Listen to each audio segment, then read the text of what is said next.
Okay, let's get started. Hi, welcome everyone. So great to see so many of you. This is our second annual CAT Symposium in Science and Health, and we're so excited to have you all here. My name is Rana Khan, and I'm the Director of Biotechnology Management and Entrepreneurship Program, and I will be moderating this event. The agenda is up here, and we're going to start with a few words from the Dean of CAT School, Dr. Paul Russo. And our provost has joined. So I just want to say thank you all for coming.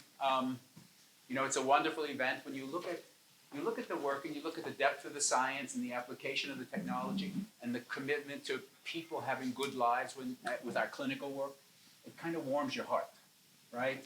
And the enthusiasm on your faces, it makes all of this work and this time and energy you put in worth it. And I hope, and I hope you are all enjoying the event. And we are so appreciative of the families who came. And we welcome, I met one or two students who are coming next year who heard about your work and want to come. So again, thank you. I hope you're enjoying the day. And I'd like to introduce my boss and longtime friend, Dr. Salma Botman. She's the provost of Yeshiva University. Good afternoon. And so you're all asking yourself, what's a provost? So I'm the chief academic officer at Yeshiva University, and I worry about all of the classes and all of the faculty and all of the programs and the student experience outside the classroom. And I just want to say, you make us proud. All of the work that you've done, all of the work with your professors. A round of applause for your professors.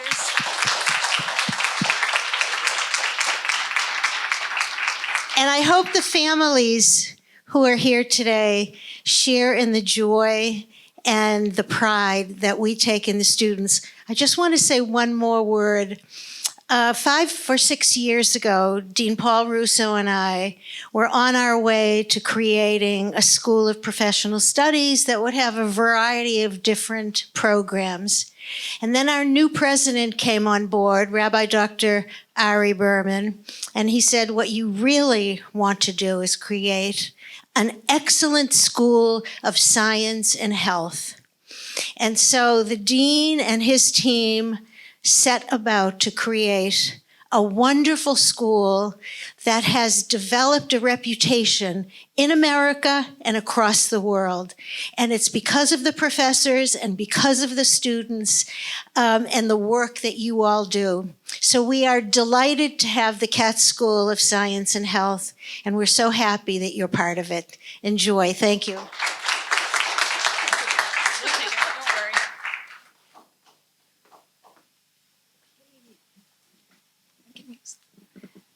Thank you, Provost Botman. Thank you, Dean Russo.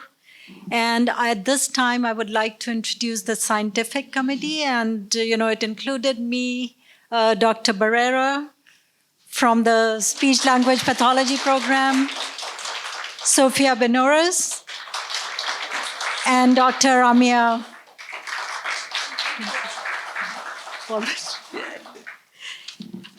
And also, I would like to acknowledge the bigger planning committee who really worked so much and helped us put this whole thing together. And Leary in the back, Dr. Rafael Reyes, John Vivolo, thank you, John, and a lot of graduate assistants. So thank you all for your help in putting this event together. All right, moving on to the first speaker. The first presenter today is Jonathan Magenzo from the physics department. And he's going to be speaking to us about the magnetic permeability measurements in MRI. Thank you. Hi, everyone. My name is Jonathan Magenzo, and I'll be doing research in the magnetic permeability measurements from MRI. I am working with Professor Freddie Zipman. So basically, the detection of traces of ions inside brain tissues have many medical applications. For example, they have found that there is a direct correlation between certain disorders like Parkinson's or like Alzheimer's with these high concentrations or traces of iron inside the brain tissues. In our research, our goal is to detect these brain tissues using magnetic resonance imaging. So basically, how we do that is that we need to measure the permeability or magnetic permeability of these different brain tissues. These permeabilities are basically a magnetic characteristic that different materials have. And these permeabilities present themselves in local distortions of the magnetic field inside the head or the MRI. So what we want to do is to detect these traces. Our problem is that an MRI machine, because it's built a certain way, it can only detect one component of the magnetic field, which is a longitudinal component, the one that goes along the whole of the MRI.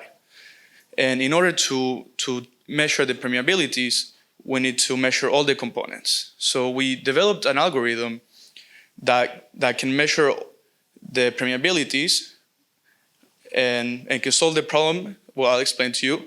It can solve the problem numerically. So what we do is we take the permeability. Well, sorry. What we do is we solve the problem numerically. So we take the problem, we solve it numerically, and then we compare it with actual experimental results from MRI. So in order to solve the problem, we need to use the relaxation method. And once we solve the problem, we can detect the MRI. We compare, we solve the problem, and then we extract the three components of the magnetic field. We compare it with that one component that the MRI can measure, and we use a cost function to analyze the difference between our numerical result and the experimental result. Once we do that, we let some parameters float, and once we find a minimum is that in that cost function, we know that we found the correct permeabilities. So for now, in our results, we've been able to find a local minimum in this cost function, which tells us it's not really solving the problem because we need to find a global minimum. But once we find the local minimum, which we have done, we can actually find a proof of concept, or we made a proof of concept, and we know that we can solve for the actual global minimum. So the algorithm works, and what we need to do now is in the future, we hope that we can find this global minimum. For now, we're testing our numerical results with theoretical results or for the theoretical predictions from the magnetic field inside the MRI. And once we find this global minimum, we know that we actually did make the program work. And also we're working on a user interface friendly for doctors in order for them to be able to study these diseases how they progress in patients. And yeah, so for now that's that we have done. Thank you very much.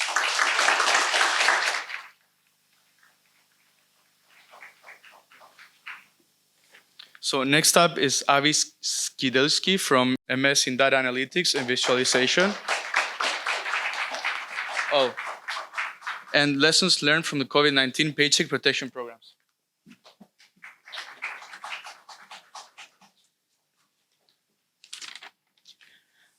My name is Avi Skidelsky, and I'm in the Data Analytics and Visualizations program here in the CAT School.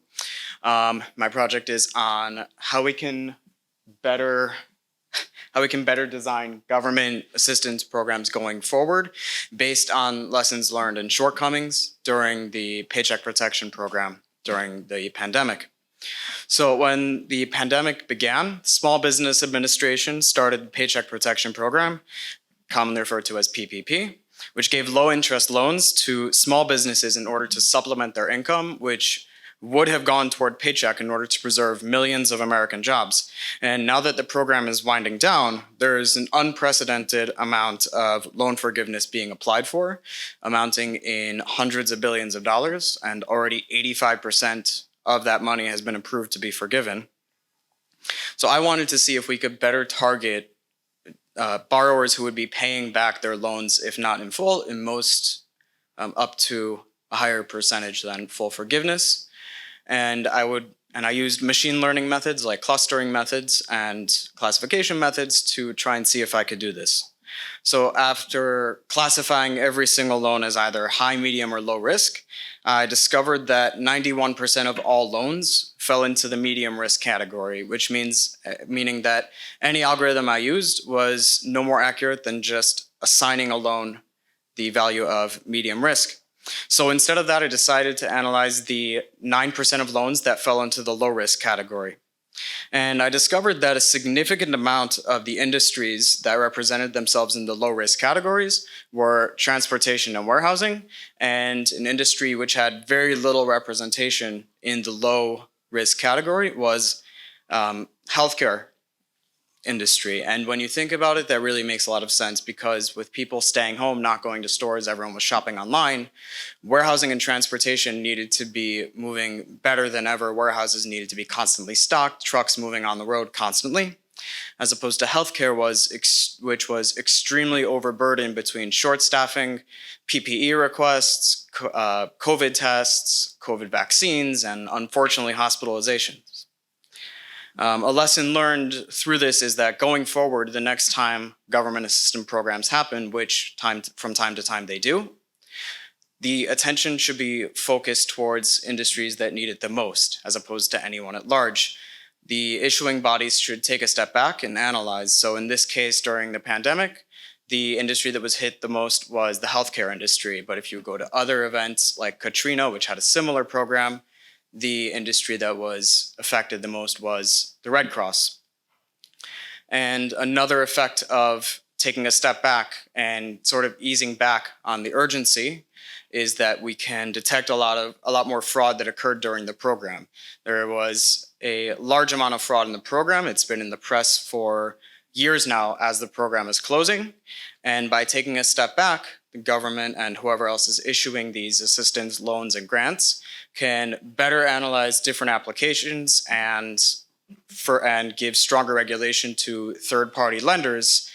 And hopefully we can make government assistance programs actually assist people in the future, as opposed to just giving money out for free. And I'd like to introduce Anton Papa from the MS in Biotech Management and Entrepreneurship program, who will talk about successful commercialization of biotech products. Okay, so good afternoon, everyone. Thank you all for being here today. My name is Anton Papa. I'm a first-year student in the Biotech Management and Entrepreneurship program here at CATS. And over the years, I always wondered, why do so many life-changing technologies take such a long time to turn into products and be accessible to patients? So with that question in mind, I'm excited to talk to you about my project, which explores the process that different technologies go through in order to get commercialized. So in partnership with the Office of Biotechnology and Business Development at the Albert Einstein College of Medicine, I had the privilege to work on 3 novel technologies that included an organ and tissue preservation solution and 2 small molecule therapies for type 1 diabetes and cancer and lung cancer. To illustrate the process that they go through, I'll just go over the steps for one of them as an example. So the first step for me would be to review intellectual property, such as patents, and also a confidential non-disclosure form provided by the principal investigator. All this information would then be distilled down into a short 1-page summary, which we refer to as a marketing brief, as we can see in the findings section. And basically what this brief includes is identifies the problem that and the solution that this technology is looking to offer, as well as highlighting some of the key advantages and applications of the technology. After that, I would look to do a thorough market research to better understand the industry, gain a better understanding of the size and its growth potential over the years, and most importantly, to find potential licensing partners. Next, I would look to identify key employees within the organizations, such as scientific officers and business development employees, which would act as a point of contact for our technology. The last step would be the marketing campaign, which will include all the steps that were mentioned earlier and will be sent out to the companies that have shown interest in our technology. Out of all the 3 technologies mentioned today, only the first one, which is the organ and tissue preservation solution, it's in negotiations to be licensed out, and we have high hopes for the other ones to follow suit, as they have tremendous potential in their respective fields. As an aspiring entrepreneur in the biotech and pharma space, and the experience gained through working on this project, I now possess the knowledge to better assess commercialization opportunities of other technologies, with the goal of bringing these technologies to patients and making them more accessible. My ultimate goal is to build, to have a long-lasting impact in the world and build a better future for the generations to come. That concludes my presentation. Thank you very much. I would like to introduce the next speaker, which is going to be Natanya Birberman, also from biotechnology, who will talk about her work modeling complex hand grafts for the development of myoelectric exoskeleton. Thank you.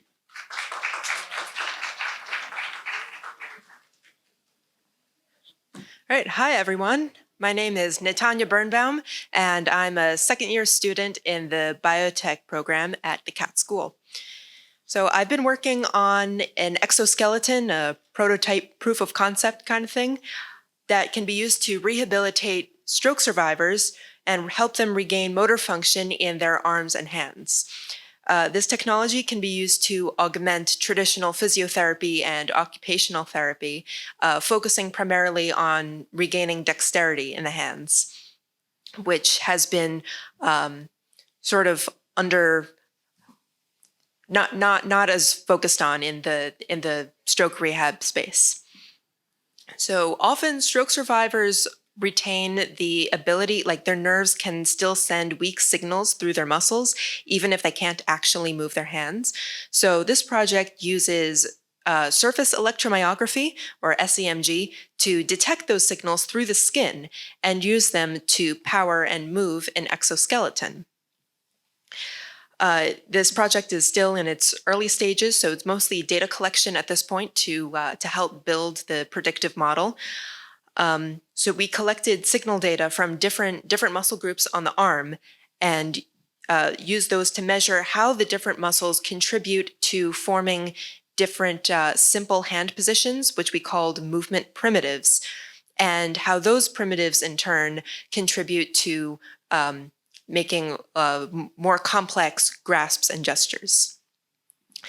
An important fact highlighted by this work is that most important factors are the choice of muscle groups to measure and the choice of which movement primitives to use as the component gestures in the complex grasps. Because the results of our preliminary data collection indicate that some of the primitives that we measured have a large contribution to the grasps that we tested, and some of the primitives have little to no contribution at all. Therefore, we could see that 86% of the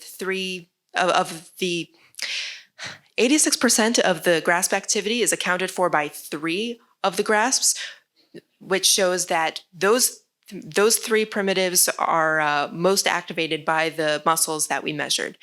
However, our data only had 2 channels because we only measured 2 muscle groups, and future iterations of this project will have more sensors to measure more muscle groups to create a better, more precise, higher dimensional model.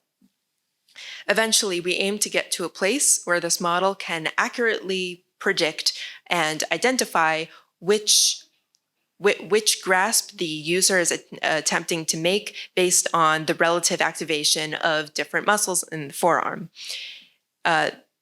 This device will enable intensive therapy post-stroke to continue even outside the clinic, because the device will be small and lightweight and powered off of the user's own body signals. so it can be worn and used at home and assist with everyday tasks that the user encounters in the real world. It will be able to help the brain reconnect with the muscles and nerves and remember how to move the body. So the individual can be empowered to function independently again and perform all the tasks that they were accustomed to do before they had their stroke. So thanks for listening. And next, I'd like to introduce Jillian Rossi from the MS in Speech Language Pathology, who will discuss the impact of the new CDC developmental milestones on children's access to early intervention services.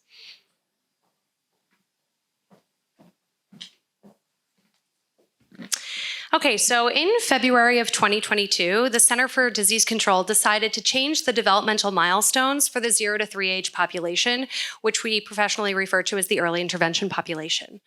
These changes including delaying selected speech and language milestones by 6 months. For example, if your child was expected to meet a language milestone at a year, 12 months, they would now be expected to meet that at a year and a half.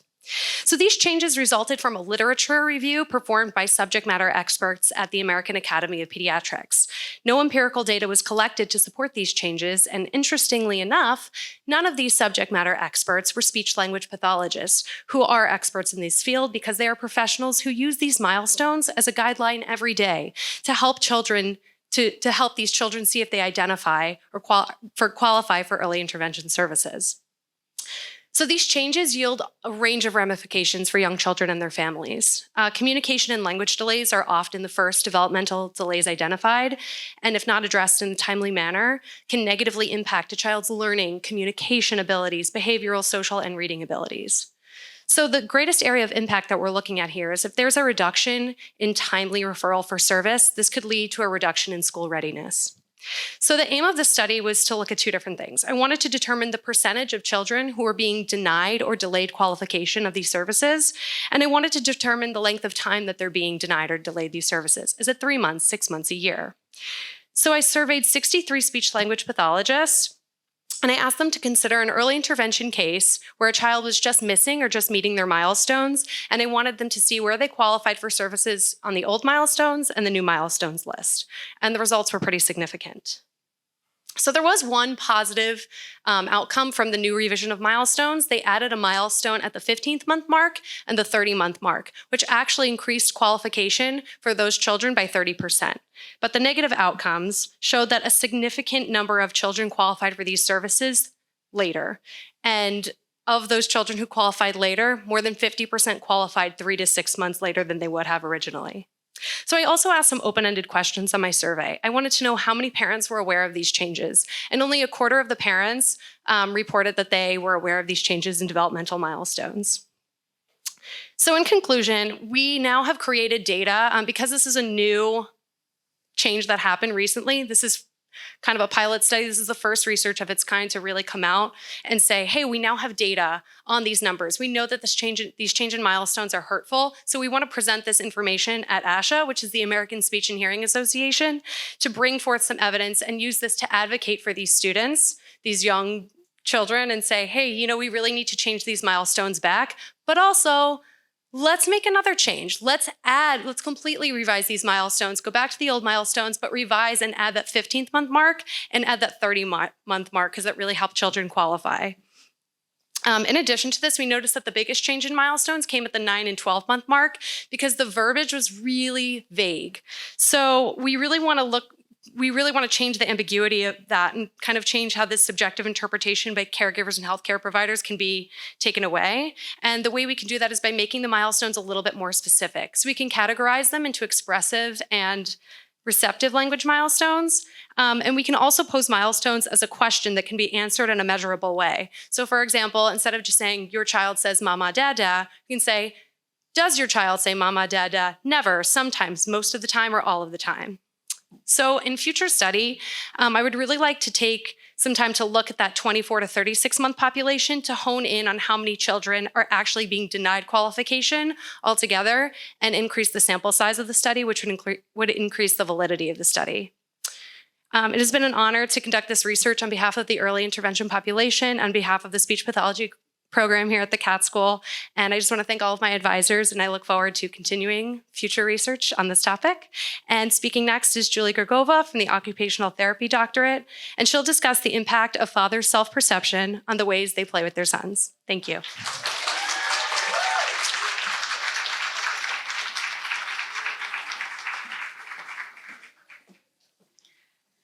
Good afternoon, everybody. My name is Julie Gergova, and I am part of the Occupational Therapy Doctorate Program. My research is called Paternal Reflective Functioning and its Impact on Joint Play. Research shows that in Western societies, fathers are more involved with their children now, and they're more involved in caregiving tasks. I wanted to examine whether a father's self-perception can impact the way in which they play with their sons. The purpose of the study looked at fathers' reflective functioning, which is the ability for a parent to understand and be more aware of their own internal mental states, thoughts, and reasons. I wanted to see if reflective functioning can mean that fathers are more supportive in their play with their sons compared to fathers with lower reflective functioning and have a higher endorsement of traditional masculinity ideology. I joined a PhD dissertation at Long Island University that had an approved IRB. Through recorded Zoom sessions, I observed the father-son dyads play and interact. Research showed that the first 5 minutes, the father and the son may know that the camera is on the background and they may act a little bit different, but then they became more comfortable, and it is a good indication of their interactions on a usual basis. We then coded the video interactions with the parent-caregiver support of child playfulness scale. The fathers also answered questionnaires to measure their masculine ideology using the male roles norms inventory and reflective functioning called the rumination reflection questionnaire. Our average age of fathers were about 40 years old, so they were more on the middle age range, and 85% of our fathers had a higher education. And that all could have contributed to our results. The first hypothesis was rejected. There was no significant correlation between a father's reflexive functioning and the support provided during joint play. However, our second hypothesis was accepted, and there is a significant correlation that the higher the father's reflexive functioning, the lower was his endorsement of traditional masculine ideology, and vice versa.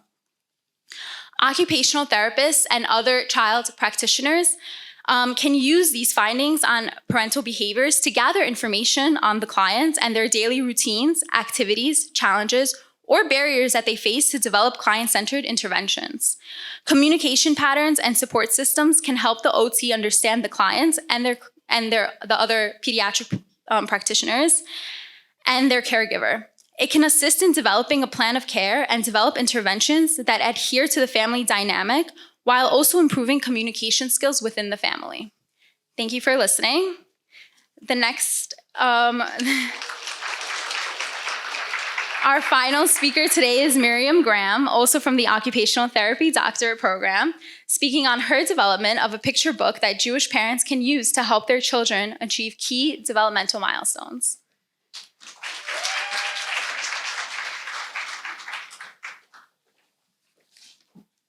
My name is Miriam Graham. I'm a student in the Occupational Therapy Program in the CAT School. My project focused on the important role that parents have in monitoring their child's development and on the inaccessibility of the CDC developmental milestones for certain communities. While it's important for a parent to bring their child to the doctor to get developmentally screened, research shows that it is critical for parents to also monitor their own child's development. This is because parents are the ones that are spending a significant amount of time with their children on a daily basis, and they can be the ones to notice signs of delay and then act early to get their child the necessary services. In order to do this, a parent needs to be informed about the CDC developmental milestones so they know what to look out for. The CDC developmental milestones are available on the CDC website, and the new version that was released in 2022 are more clear and precise than previous versions. However, they remain inaccessible for certain communities. My project focused on the ultra-Orthodox Jewish community, which strives to conserve their values, and therefore they limit access to the internet where the CDC information is found. This community also places an emphasis on parenting and infusing the next generation with values and traditions. The goal of my clinical project was to make the CDC developmental milestones accessible and appealing to this community by considering their needs, values, and culture. So what I did was I created an engaging children's book for parents to read to their 2-year-old child about the age-appropriate skill of creating a bedtime routine. The story has Jewish characters in it that perform Jewish rituals so that the story will be appealing and accepted in the community, making it more effective. The story also uses literary elements like rhyme, rhythm, and repetition to make the book engaging and memorable for the children.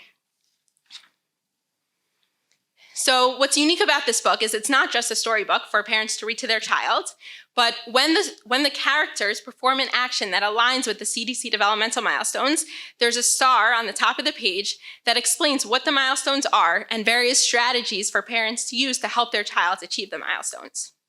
The hope is that parents can learn about the milestones while they are spending time with their child. The child also gains by developing literacy skills and skills of creating a bedtime routine. In the future, right now I created the book. In the future, I hope that I can print out this book and make it available in doctors' offices in religious Jewish communities. I hope that I will be handing parents a culturally sensitive tool that will help them learn about the CDC developmental milestones so they can be proactive in properly monitoring their children and act early, thereby preventing further developmental delays. Thank you so much.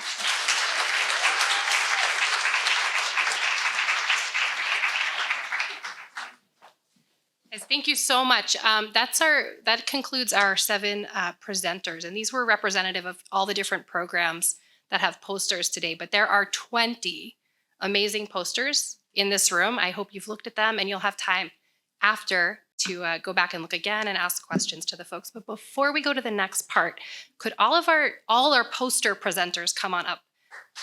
Everyone who did a poster, come on up. Come on.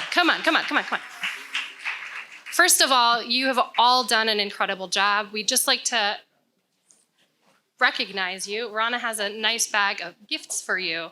And just to give everyone a round of applause, and Dean Russo, come on up. Provost Botman, come on up. Photographer, this is your money shot. Here, let's go in front of the podium and get a nice photo for everyone. I'll be in your shirt. Scientific committee, please come on up. Committee members.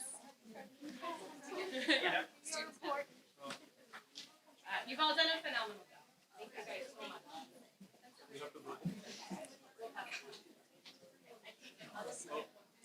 You want us to get tighter? Tighten up.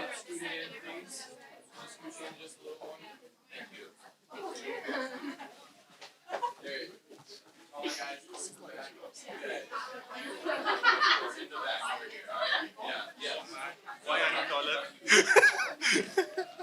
Every time we got to go. This is good for a picture. Yeah.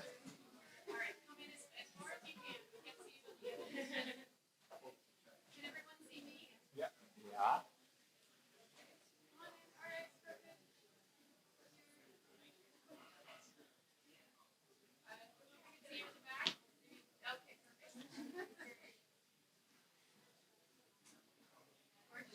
Thank you. Thank you.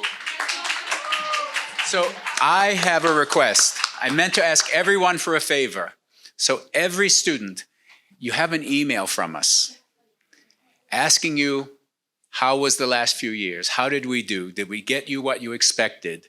Were the services good? Was the space okay? Did you feel like you got what you needed? So would you please take 15 minutes on the high side later, another time, but please fill out the student experience survey. Really appreciate it. Thank you. And tell us the truth, the good, the bad, and the ugly. Rabbi Berman. Dr. Rabbi Berman, our president.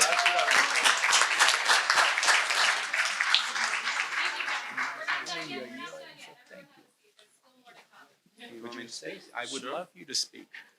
Okay. Jump right in.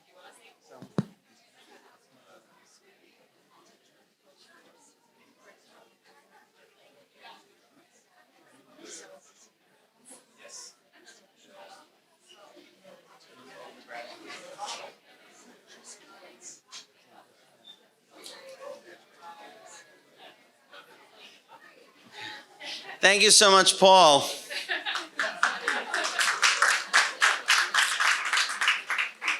Let me tell you that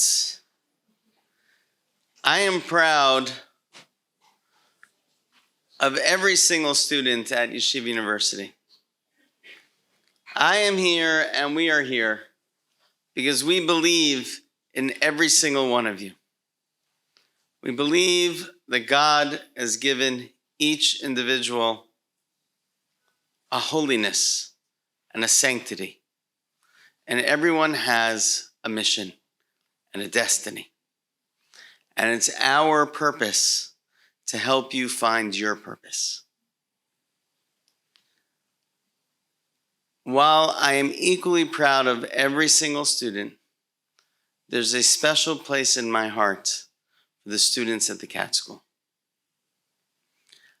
The areas in which you are excelling, in health, science, technology, this is what is needed to move our world forward. This is a program, this is a school that was built from scratch. And it really gives me such joy to see you and to acknowledge my partners, the leadership in building this school. I would like to thank with true joy, respect, and affection in my heart to our provost, Selma Botman.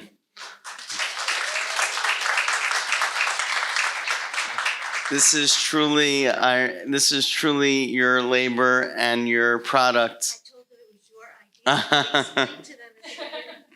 Let me tell you, I have many ideas, but Selma takes the best ones and actually decides what we're going to do. So this is truly, when we were speaking about this, was just a gleam in our eyes, and it's made to happen. But it could not happen. It could not happen without the absolute dedication, wisdom, commitment, vision of the amazing dean of the Cat School, Paul Russo. This is a man who literally combs the world to find the students who fit, who are driven, who want to see in themselves, who can see in themselves something greater. And we see it here. We bear witness here today. All of the directors of each program, it's amazing the stellar administration and the incredible faculty that has been brought in to run these programs. It has given Yeshiva University a whole new intellectual profile and footprint, and it has enabled our students to truly find themselves. So thank you so much for your research. Thank you for your teaching. Our incredible faculty and administration, thank you so much. And finally, our dear students, you know, this is an amazing day, and these posters are a great display of all and so much of what you achieved. But the greatest display is you. And when you go out into the world and you bring yourselves into the world, we know that you're truly be a blessing for our entire society. So thank you so much. Look forward to continuing to celebrate your amazing success. Thank you.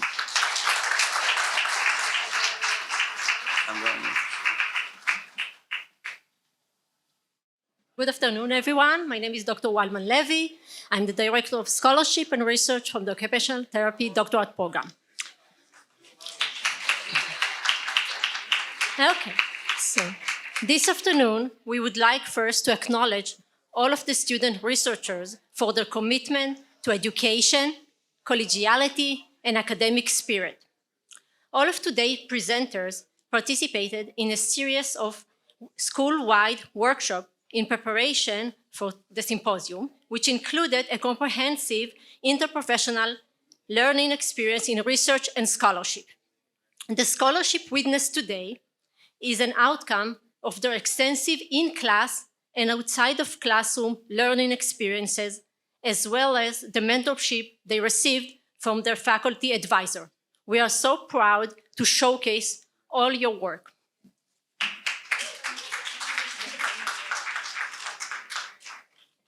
Good afternoon. My name is Dr. Marissa Barrera. I'm the Assistant Dean of Health Sciences, and I also serve as the Program Director for the Graduate Programs in Medical Speech Language Pathology. The 7 students who just presented were selected by our Symposium Scientific Committee to represent the program based off of their depth of scientific or scholarship work.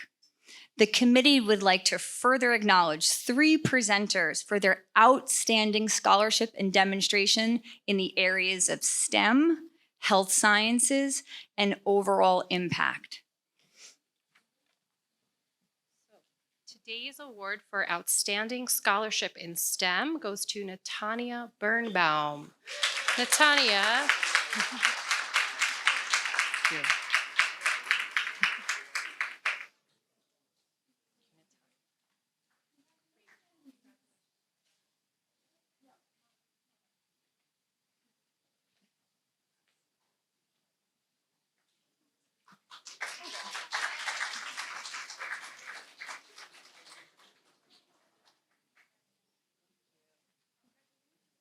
Our Outstanding Scholarship in Health Sciences Award goes to Jillian Rossi.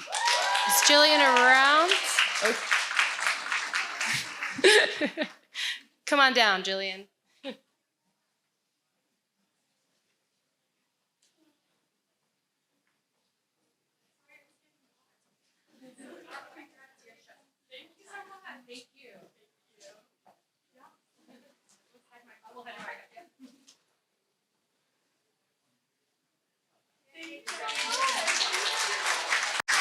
And finally, our award for overall impact today goes to Miriam Graham.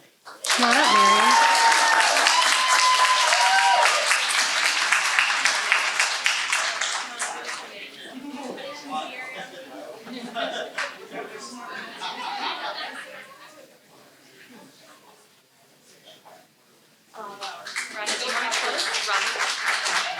So, folks, thank you so much. There's still another hour to mingle, enjoy some more food, and please talk to all of our presenters, those who spoke and those whose posters are yet to be discovered. So enjoy yourselves, and thank you so much for being here.